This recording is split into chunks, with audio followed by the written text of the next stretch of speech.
There is a darkness that's been allowed to grow for too long. It has sought to rob women, children, their hopes, their dreams. For many children and women, abuse, it's a regular, constant experience. It happens every day.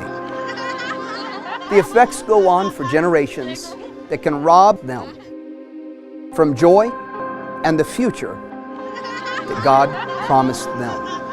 It's a world that is shrouded in silence, secrecy, abuse. From the mentally ill mother, alcoholic father, poverty, sexual abuse. It actually took me 62 years to realize why God didn't remove me from that. 1 in 4 women absolutely experience this. I was in an abusive marriage. Sadly, these victims of abuse, they often fight the rest of their life to overcome the trauma and the torment that they were left with at the hands of their abuser. And without help, these survivors can suffer from feelings of worthlessness, shame, depression, fear, and often these emotions, and they're real, they lead to feelings of absolute hopelessness, and in very extreme cases, even suicide. A lot of people just don't realize the agony that a child goes through. I think a lot of children that die that are labeled accidents, they were actually suicide that was disguised as accidents.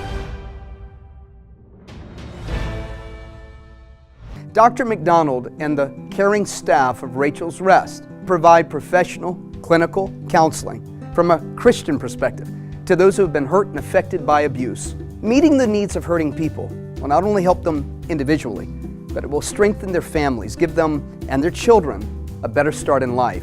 Tell us about the mission of the organization, if you would. Give us a summary. Well, our mission statement is that we exist to help women and children who've experienced violence or sexual abuse regain their balance in life. This whole topic of healing is so important. In fact, I would establish that it's critical. Most people that have gone through some sort of abuse or trauma in their life, they spend their life coping.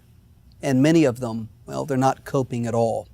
The tentacles, if you will, symptoms, the result of the abuse that has happened in their life without healing, without professional help, without God.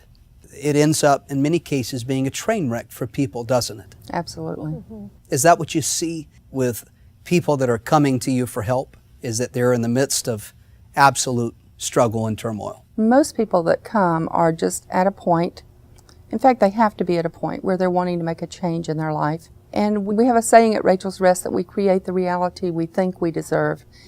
And if you grow up with domestic violence or abuse of any kind, you develop a low self-esteem, feelings of worthlessness, and spiritual confusion, and a host of other things. Well, if you grow into adulthood with that mindset, then you're not going to go to college, you're not going to get a good job, you're going to settle for whatever crumbs life will throw you. Yeah. So they usually end up in an abusive relationship or become abusers themselves. Wow. So we just hope to change their mindset when they're at Racheal's Rest retreats, so that they want to build a better life for themselves, and we give them the tools to do that. I think the known places a person would go for help would be women's shelters, but not every woman who is experiencing abuse necessarily needs a shelter. Yeah. They need guidance. They need to understand what it is that they're going through. And often these women are isolated. So one of the components of abuse is very typically that. And so the loudest voice in their ear is that of the abuser. And that's why these retreats are so powerful, because these women are with other victims who are becoming survivors and trying to get past this experience of abuse. Sure. And so rather than living in this place of isolation, they find people that they can connect with. They can be in counseling at the same time they're connecting with other people who have experienced the same thing. So it just becomes such a powerful way of reconnection rather than isolation. None of our contributions go to the administrative cost. We cover that through my individual counseling. It just goes right into Racheal's Rest. Wow. So any money that is donated or raised goes to either the retreat fund to purchase land and build the retreat. Got it. Or it goes to scholarship funds to help send someone to the retreat.